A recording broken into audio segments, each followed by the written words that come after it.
Andy, here's my question. Is Europe as good as we think it is when it comes to the second machine age and dealing with the challenges of frontier technologies? Steffi, between friends? Yeah. No. I was afraid of. So please explain. So let me try to make that case. Okay, good. And again, one of the McAfee. things you can rely on your friends to do is try to give you some straight talk. And so what I'd like to do this morning is give you, as Steffi says, a bit of an outsider's perspective on how Europe is doing, and I am on Team Europe, how Europe is doing during this transition that we're living through. We are all part of the DLD community because we believe that we're living through one of these once-in-a-century transitions when technology changes the world. And as technology changes the world, it changes economies, it changes industries, it changes business models, it changes who is in the lead globally. And so let's take a look at how that race, how that contest is going right now. And in particular, let's look at Europe, and does Europe need to be shaken up, or should we be fairly happy with the way things are going? To start that, I want to look first at very large companies, because one thing we know is that when one of these profound technology transitions happen, a new crop of globally significant companies comes up. So let's look at that process as it's played out so far over the course of the 21st century. So let me draw you a picture of what's been happening.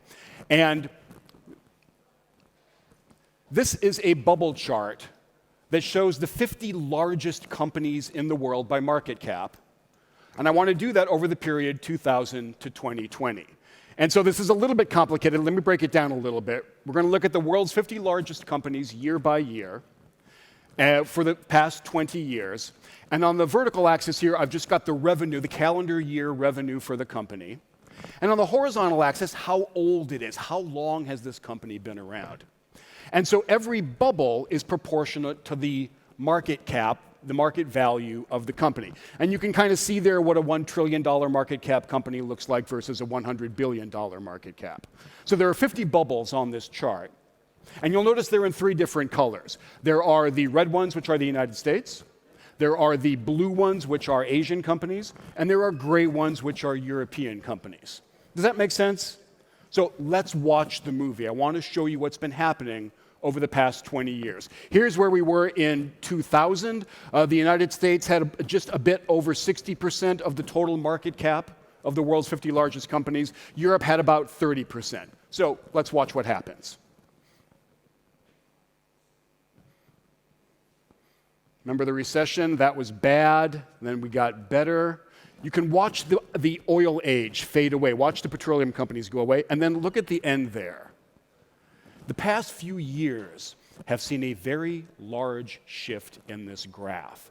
And in particular, what you notice is a whole crop of younger companies dominating this graph. And you notice, unfortunately, that the two predominant colors on the left-hand side of this graph are red and blue. In other words, American and now Chinese companies. The percentage of companies and the number of companies that are European has done nothing but go down. So remember, back at the start, we had about 30% European companies of total market cap. Now we're down below 10%, and the US share of total market cap has now increased to 3/4. I just want to remind you, this is where we are in 2020. I'm going to take us back to 2000, and we can look at how different that picture looks. So here's 2020. That's how different things looked in 2000. This has been a big shift over the past 20 years. And as I look at that graph, I have trouble telling a positive story about Europe during this transition into another period.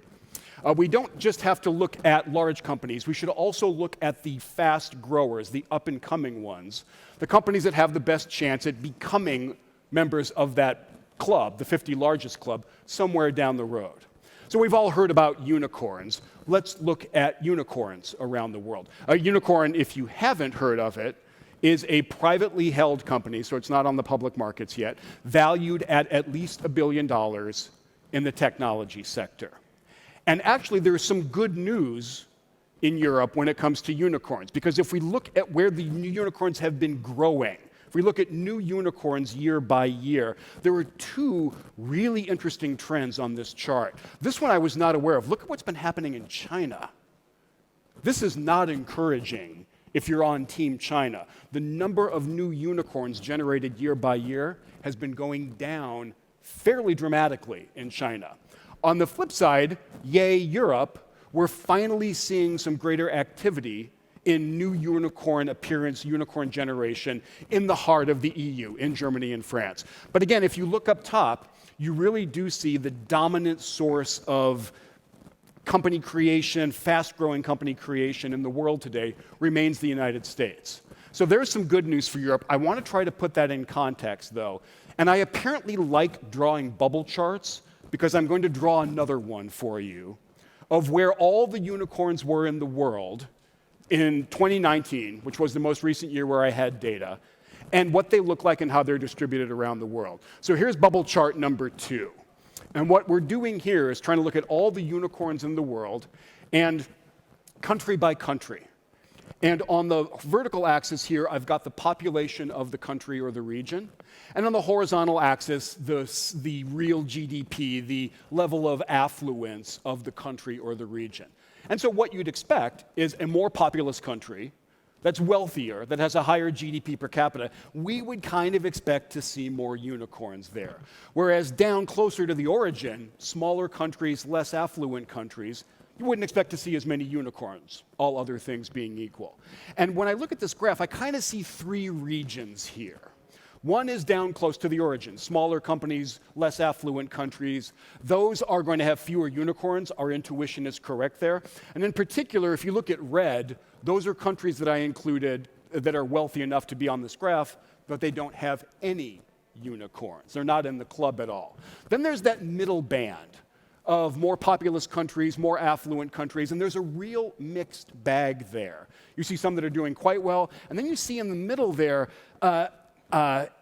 Italy might be really good at football. It is not doing a great job at unicorn generation, according to this.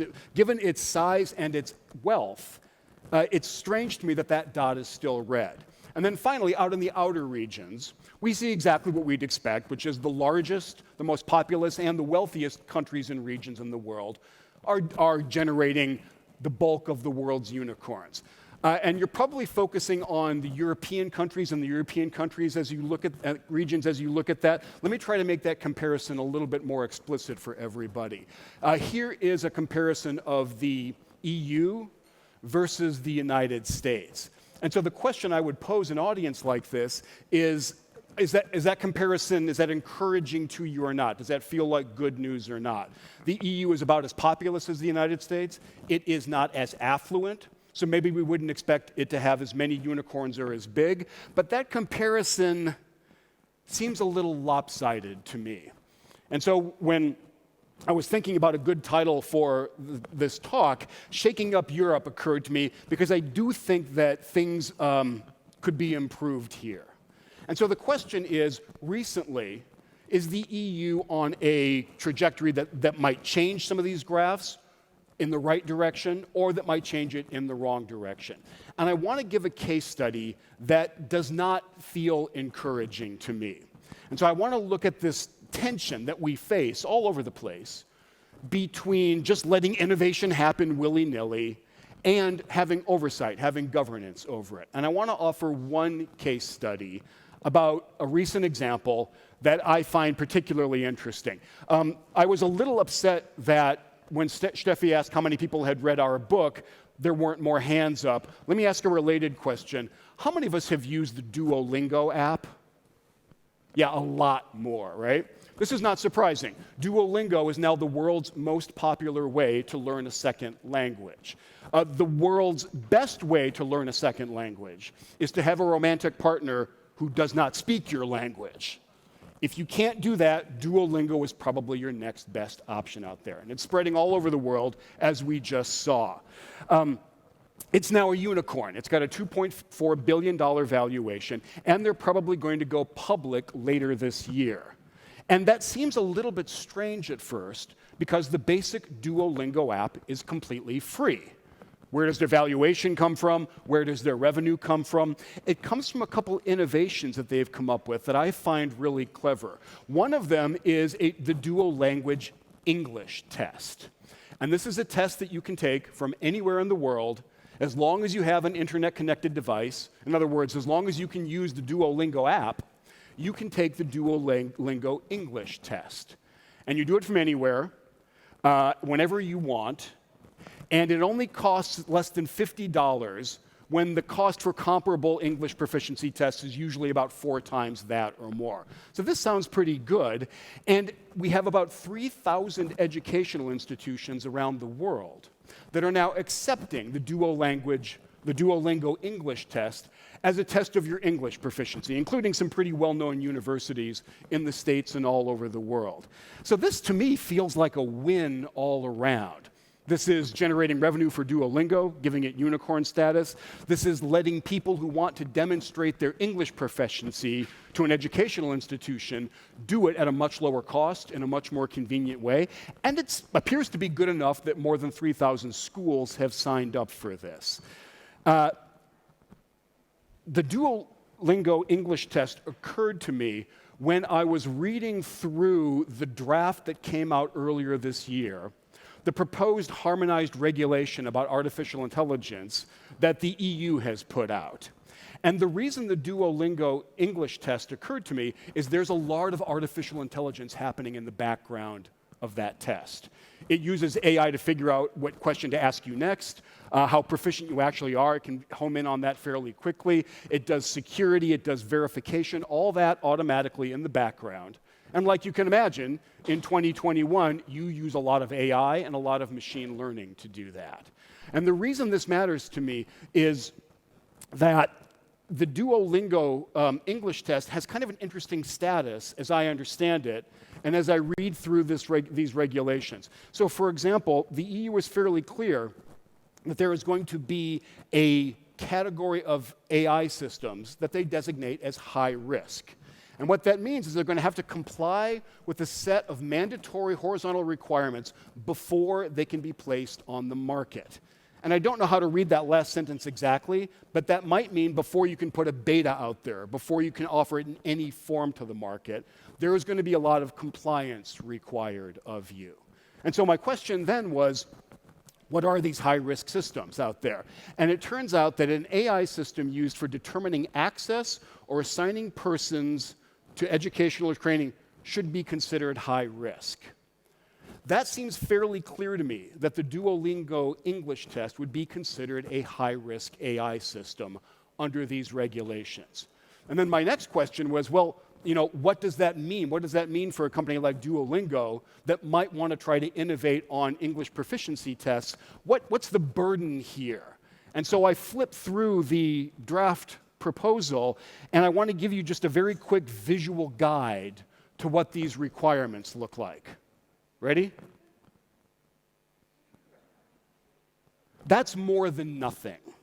That's a lot that's going to have to happen, as I understand it, before a company like Duolingo could put anything like the English test out there in the EU market. And one fairly certain outcome for me here is that if my understanding of all this is correct, there will be fewer things like the English test available in the EU in the wake of this kind of proposed regulation. To me, that means there'll be fewer things like Duolingo getting started in EU in the wake of this kind of regulation. And the implication that follows fairly quickly to me from that is that the bubbles that we've been looking at that are associated with Europe are not likely to gain size compared to the other bubbles we've been looking at if this kind of legislation passes and becomes the law of the Union. So again, in the spirit of a frank conversation between friends, I want to leave you with a couple thoughts.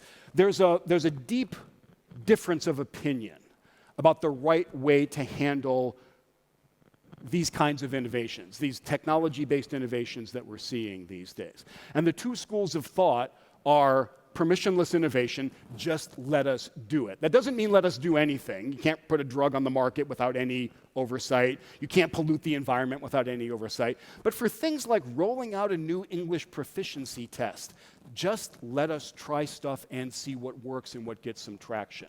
That's the permissionless innovation school. The opposing school is the upstream governance school, which says, look, some things are just too important to be left to willy-nilly experimentation and innovation. We need a lot of oversight and control and governance up front on those.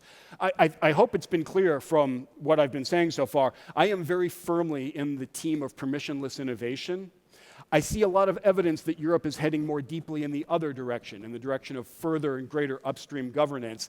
And I think that is a worrying trend if what you're concerned about is the health of the innovation ecosystem and, by extension, the health of the economies in the European Union. So let me make two fairly frank comments to wrap up. First of all, based on the bubbles that we've been looking at and the animations that we saw, I think Europe is not gaining. I think compared to in the context of the global competition, Europe is losing ground as we move deeper into the second machine age. And if the Union decides to follow a course of greater upstream governance, that is not going to improve the situation. That's going to make the situation worse. I am sorry that I'm not ending on a more upbeat note here, but again, in conversations between friends, sometimes you have to speak frankly. I'm going to hang around for the rest of the day. I would love it if you disagree with the things I've been saying. Please come talk to me, help me understand your point of view. I would love to become more optimistic about the European course over the course of the second machine age, and I'm hoping some of you can give me more of that optimism.